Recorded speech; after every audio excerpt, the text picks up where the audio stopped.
Okay hello बड investor चेनेलाव welcome खालामबाय। दा भिडिअखौ नोंथांमोना जोबजासे नायलांदो। भिडिअखौ जोबजासे नायोब्लासो बुजिनानै मोनगोन मिउचुवेल फान्डनि पर्टफलिअ दिनै 461 प्रफिट देखायदों। दासान्दि प्रफिटआ खम आरो लसआसो बांसिन लस बेबायदि देखायबाय थादों मिउचुवेल फान्डआव। लं टार्म दोनगोन जेबो डाउट जानो गोनां गैया। बेवहाय जोङो मोनसे बुजिनानै लानो हायो। बुजिनायनि गेजेरजोंसो जोङो इनभेस्ट खालामनायखौ फोथायलांबाय थानो हायो। बेखौ आं दा नोंथांमोननो फंनैसो शेयार खालामनोसै जे जोङो मिउचुवेल फान्डखौ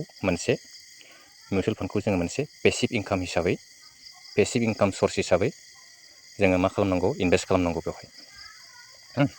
बेनिफ्राय मोनसे थाबाय एक्टिभ इनकाम आरो पेसिभ इनकाम बे मोननै इनकाम सर्सआ जोंनि लाइफआव थानांगौ। अब्लानिया जोङो फाइनान्सियेल फ्रिडम मोनहैनो हायो सानसे समाव। दा सानना ला नोंथाङा एक्टिभ इनकाम नोंथाङा दैलि 400 to 500 बेबायदि जोङो इनकाम खालामो। खायसे मान्थलि खालामो, खायसे जेन'बा सेलारिजों खालामो। सेलारियाव हयथ' गोबां सेलारि। दा जायहा खम सेलारिखौ माबायदियै एक्टिभ इनकाम जे बे एक्टिभ इनकामा जाय जोंना जेसेबां इनकाम हिसाबै जोङो मा खालामनो हायो एक्टिभ इनकामनिफ्राय एसे रां जोङो मान्थलि SIP जोङो जुदि 1000 बा 500 खरै जुदि इनकामनिफ्राय जोङो मान्थलियावहाय 500 बा 1000 जों बासाय जुदि मिउचुवेल फान्डआव SIP खालामलांबाय थायोब्ला जों बेबायदि investment systematic SIP systematic investment plan माने सिस्टेमजों बेवहाय मान्थलि एखे थारिखआवनो जोङो इनभेस्ट खालामबाय थानाय प्रसेसखौ जुदि जोङो लांफाबाय थायोब्ला लं टार्मावहाय 10 बोसोरनिफ्राय 15 बोसोर आरो 20 बोसोर बेबायदि बोसोरसिम जोङो इनभेस्ट खालामलांबाय थायोब्ला एक्टिभ इनकाम दासान्दि जोङो एक्टिभ इनकामखौ लानानैसो पेसिभ इनकामखौबो जोङो क्रिएट खालामनो हायो। पेसिभ इनकामाव जोङो इनभेस्ट खालामनानै नोंथाङा बेवहाय मावोब्लासो फैसा मोनो, रां मोनो। नाथाय बेवहाय पेसिभ इनकामाव नोंथाङा मावाब्लाबो मा जायो इनकाम जायो। नोंथाङा बेवहाय जास्ट मान्थलि इनभेस्टल' SIPल' खालामनानै दोनलांबाय थानांगौ।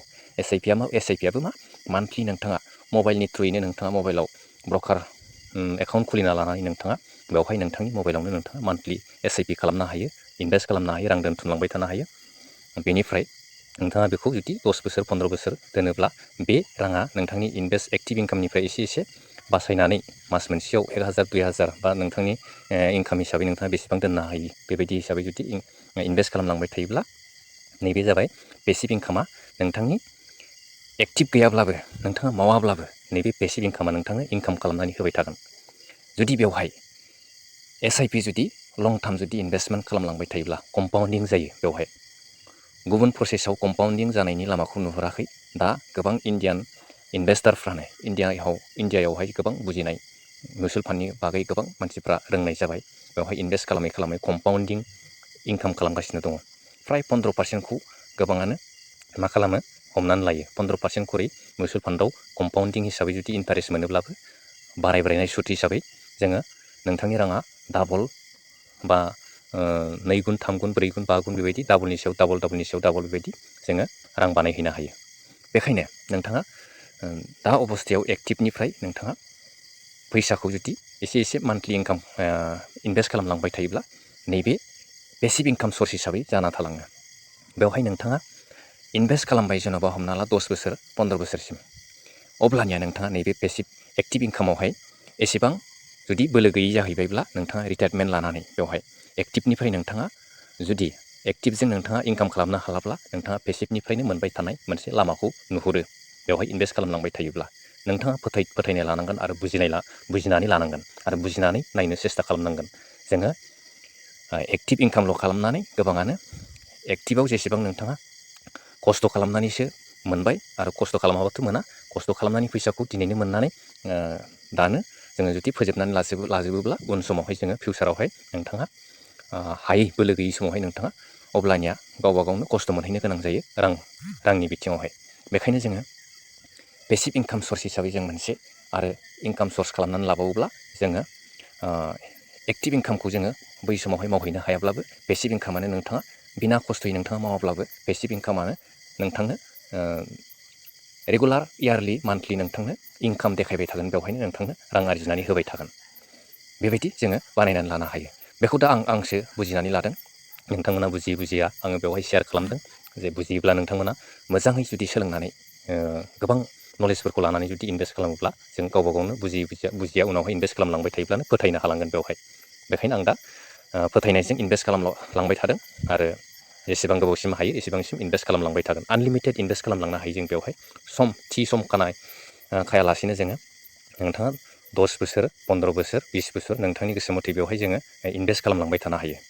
अब्लानिया कम्पाउन्डिं जायो। थारमाने नोंथाङा बेवहाय जेसेबां गोबावसिम सम होयो अब्लासिम जुदि सम होनानै इनभेस्ट खालामलांबाय थानो हायोब्ला नोंथांनि राङा गोबां कम्पाउन्डिं जानानै नोंथांनि इनभेस्टेड माने जमाया जेसेबां बुरजा बिनि 4 गुन 5 गुन डाबलनि सायाव डाबल जाब्रेनानै नोंथाङा गोबां रां नुहैनो मोननाय जायो बे मिउचुवेल फान्ड SIPनि थ्रुयैहाय।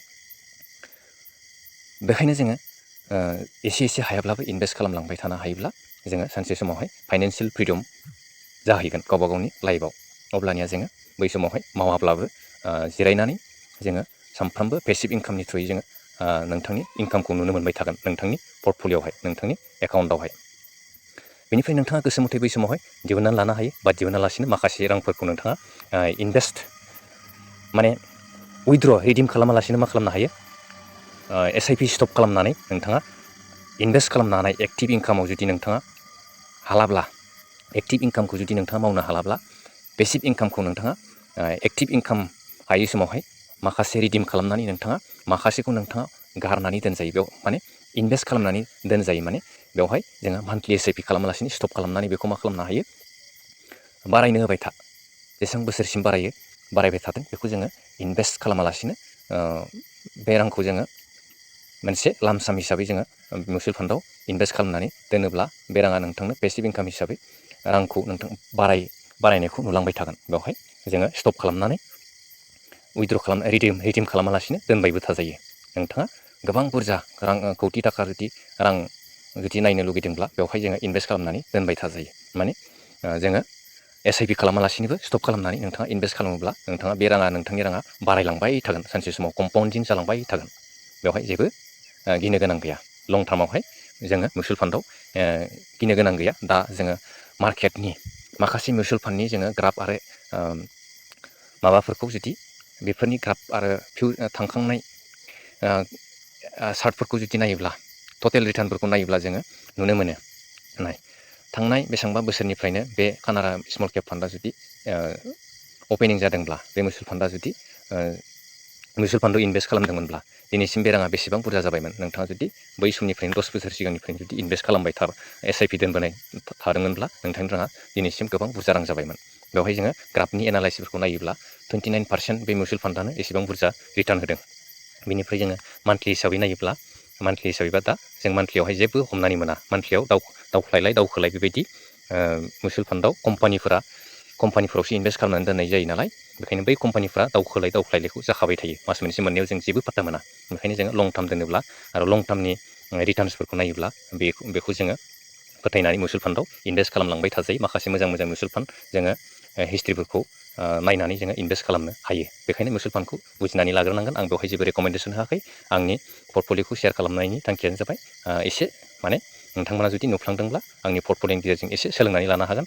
एसे रोङोब्ला नोंथांमोना रोंथारनो थाखाय गोबां नलेजफोरखौ सोलोंनानै बिनि उनावसो जों इनभेस्ट खालामलांनो हायो। अके, बेखिनियानो आं पेसिभ आरो एक्टिभ इनकामनि सोमोन्दै एसे एक्सप्लेन खालामनाय जाबाय।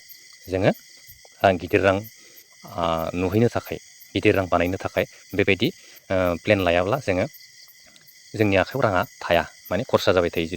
जेसेबां मोनगोन एसेबांनो खरसा खालामफ्लांबाय थागोन। बेखायनो जोङो मोनसे पेसिभ इनकाम सर्सबो जोङो मा खालामलांनांगौ, इनभेस्ट खालामलांनांगौ।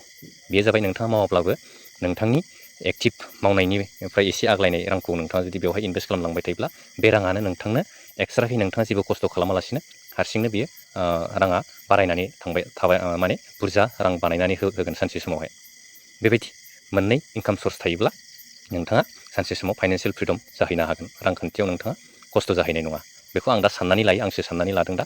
नाथाय नोंथांमोनाबो बुजिनानै नायग्रोनांगोन। अके, दा दिनैनि मिउचुवेल फान्डनि पर्टफलिय'खौ आं बेखिनिखौनो देखायनाय जाबाय। आरो नोंथाङा भिडिअखौ जोबजासे जुदि नायदोंब्ला भिडिअखौ गोदानै जुदि नायग्राफ्रा नायदोंब्ला नोंथाङा भिडिअखौ लाइक खालामनांदो आरो साबस्क्राइबबो खालामनानै लादो। गोदान गोदान भिडिअनि नटिसफोरखौ नोंथांमोना मोननो थाखाय साबस्क्राइब खालामनानै लादो आरो बेल बाटनखौबो नोंथांमोना क्लिक खालामनानै होदो। अब्लानो नोंथांमोना आंनि भिडिअ शेयार खालामनायखौ नुनो मोनगोन सानफ्रामबो भिडिअ आपल'ड खालामनाय लोगो लोगोनो। बिदिब्ला दिनैनि भिडिअखौ बेखिनियाव फोजोबनाय जाबाय। Thank you everyone.